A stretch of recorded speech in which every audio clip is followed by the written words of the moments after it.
ওম সাইরাম। আজ শুরু করছি সচ্চরিত্রের শেষ অধ্যায়, মানে 51 নম্বর অধ্যায়। উপসংহার, সদ্গুরু সাইয়ের মহানতা, ফলশ্রুতি ও প্রসাদ যাচনা। অধ্যায় 51 শেষ হয়ে গেছে। এবার অন্তিম অধ্যায়, মূল গ্রন্থের 52 অধ্যায় লেখা হচ্ছে। এখানে হেমাডপন্থ জবনিকা টেনেছেন এবং ওই রকম সূচি লেখার কথা দিয়েছেন যেরকম অন্যান্য মারাঠি ধার্মিক কাব্যগ্রন্থে বিষয়সূচি হিসেবে শেষে লেখা হয়। দুর্ভাগ্যক্রমে হেমাডপন্থের সমস্ত কাগজপত্র খোঁজাখুঁজি করার পরও সেই সূচি পাওয়া যায় না। তখন বাবার এক পরম ভক্ত ঠানের অবসরপ্রাপ্ত মামলতদার শ্রী বিবিদেব সেটা রচনা করেন। পুস্তকের শুরুতেই বিষয়সূচি দেওয়া এবং প্রত্যেক অধ্যায়ের বিষয়ের সংকেত শীর্ষক রূপে লেখার আধুনিক প্রথা, তাই উল্লেখিত সূচিপত্র এখানে দেওয়া হচ্ছে না। অতএব এই অধ্যায়টিকে উপসংহার মনে করাটাই ঠিক হবে। দুর্ভাগ্য এই যে হেমাডপন্থ নিজের লেখা এই অধ্যায়টি সংশোধন করে উঠতে পারে। সদ্গুরু শ্রী সাইয়ের মহানতা, হে সাই, আমি আপনার চরণ বন্দনা করে আপনার কাছে শরণ ভিক্ষে চাইছি। আপনি এই সমগ্র বিশ্বের একমাত্র আধার। এইরূপ দৃঢ় ধারণা নিয়ে আমরা তার ভজন পূজন করলে আমাদের সমগ্র ইচ্ছে শীঘ্রই পূরণ হয়ে যাবে এবং আমরা আমাদের পরম লক্ষ্য প্রাপ্ত করতে পারব। আজ মায়ামোহর ঝঞ্ঝায় ধৈর্যরূপী বৃক্ষ পড়ে গেছে। অহংকাররূপী হাওয়ার জোরে হৃদয়রূপী সমুদ্রে ঝড় উঠেছে। ক্রোধ এবং ঘৃণার রূপ ধরে কুমিরেরা সেখানে নির্ভয় বিচরণ করছে। অহংকার এবং সন্দেহের ঘূর্ণিতে নিন্দে, ঘৃণা এবং ঈর্ষারূপী মাছ কিলবিল করে খেলে বেড়াচ্ছে। যদিও এই সমুদ্র এত ভয়ানক, তবুও আমাদের মহারাজ সদ্গুরু মহারাজ তার মধ্যে অগস্ত্য মুনিস্বরূপ। তাই ভক্তদের কিঞ্চিৎমাত্র ভয় পাবার দরকার নেই। আমাদের সদ্গুরুই জাহাজ, তিনিই আমাদের নিরাপদে ভবসাগর পার করিয়ে দেবেন। প্রার্থনা। শ্রী সচিদানন্দ সাই মহারাজকে সাষ্টাঙ্গ প্রণাম করে তার চরণ ধরে আমরা সব ভক্তদের কল্যাণ হেতু তার কাছে প্রার্থনা করি। হে সাই, আমাদের মনের চঞ্চলতা ও বাসনাগুলি দূর করে দাও। হে প্রভু, তোমার দুটি শ্রীচরণ ছাড়া আমাদের মনে অন্য কোনো বস্তুর প্রতি আসক্তি যেন না থাকে। তোমার এই সচ্চরিত্র ঘরে ঘরে পৌঁছক এবং এর যেন নিত্য পাঠ হয়। যে ভক্তরা প্রেমপূর্বক এর পাঠ করে তাদের সমস্ত বিপদ তুমি দূর করো। ফলশ্রুতি, অধ্যয়নের পুরস্কার। এবার এই গ্রন্থটি পাঠ করলে তার কি ফল প্রাপ্ত হয় সে বিষয়ে কয়েকটি কথা লিখছি। এই গ্রন্থটি পাঠ করলে মনোবাঞ্ছিত ফলের প্রাপ্তি হবে। পবিত্র গোদাবরী নদীতে স্নান করে শিরডির সমাধি মন্দিরে শ্রী সাই বাবার সমাধির দর্শন করার পর এই গ্রন্থটি পাঠ বা শ্রবণ করলে তোমার ত্রিবিধ আধ্যাত্মিক, আধি দৈবিক ও আধি ভৌতিক বিপত্তি দূর হয়ে যাবে।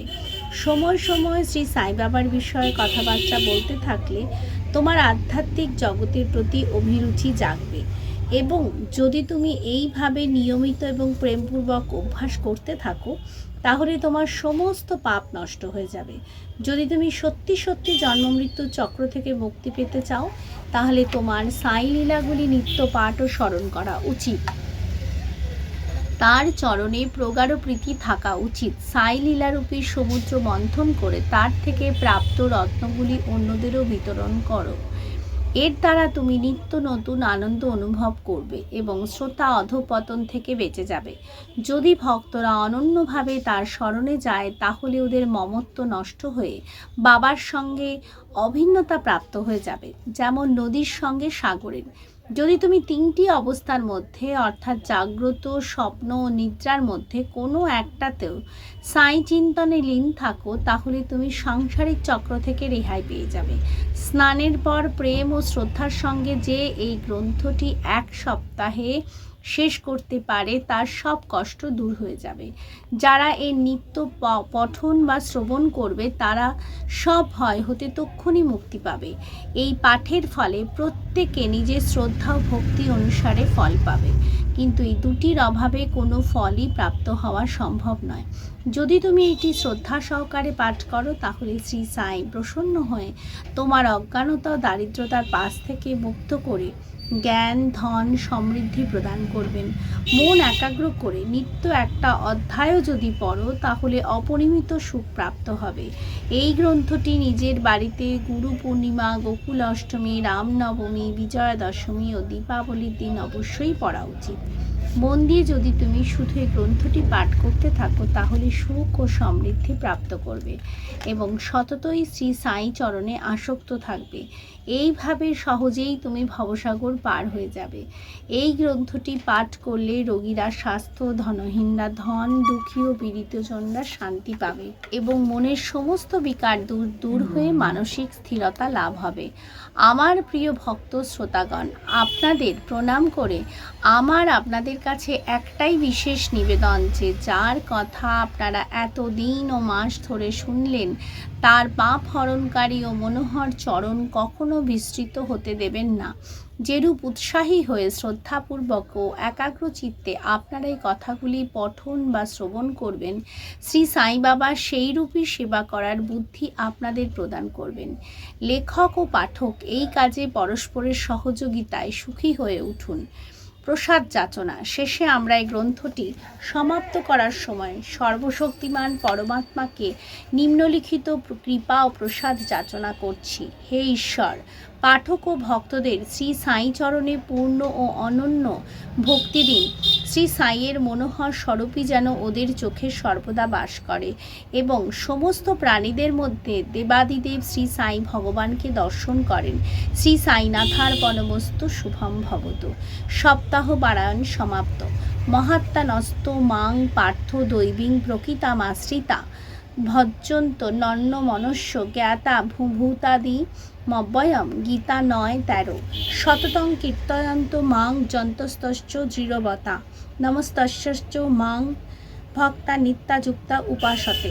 গীতা 9:14। অনন্তকোটি ব্রহ্মাণ্ড নায়ক রাজাধিরাজ যোগীরাজ পরব্রহ্ম শ্রী সচিদানন্দ সদ্গুরু সাইনাথ মহারাজ কি জয়। এখানে একটি আরতি বা ভাবার্থ লেখা আছে, সেটাও একটু পাঠ করে রাখছি। সব প্রাণীদের যিনি সুখ দেন, হে শ্রী সাই বাবা, আমরা আপনার আরতি করি। নিজের দাস ও ভক্তদের নিজের চরণে শীতল ছায়ায় স্থান দিন। প্রদীপ্তভাবে আপনি সদা আত্মলীন হয়ে থাকেন এবং মুমুক্ষুজনদের ঈশ্বর প্রাপ্তি করিয়ে দেন। যার যেরকম ভাব হয় আপনি তাকে সেই রকমই অনুভূতি দেন। হে দয়ালু, আপনার এমনই বৈশিষ্ট্য। আপনার শ্রীচরণে শুধুমাত্র ধ্যান করেই ভক্তরা এই সংসারের ভয় থেকে মুক্ত হয়ে যায়। আপনি সর্বদা দীন ও অনাথদের রক্ষা করেন। আপনার কার্যশৈলী অদ্বিতীয় এবং অপূর্ব। হে দত্ত, এই কলিযুগে আপনি সগুণ ব্রহ্মরূপে অবতীর্ণ হয়েছেন। তাই যে ভক্তরা নিত্য বৃহস্পতিবারে আপনার কাছে আসে তাদের সাংসারিক ভয় থেকে মুক্ত করে ভগবত দর্শনের যোগ্য করে তোলেন।